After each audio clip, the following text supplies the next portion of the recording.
Mga boss, pinadala galing Japan ng mga seller doon. Regalo. 2 bucks to eh. Oh. Detective Conan. Nagpahanap kasi ako nito eh.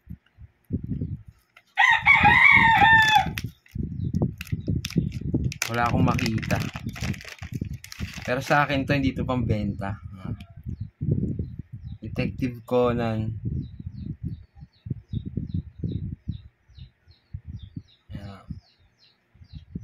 Ganda pati mga salamin na meron.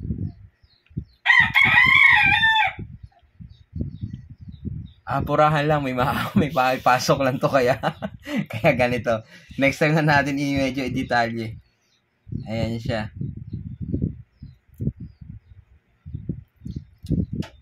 Matalinong bata yan.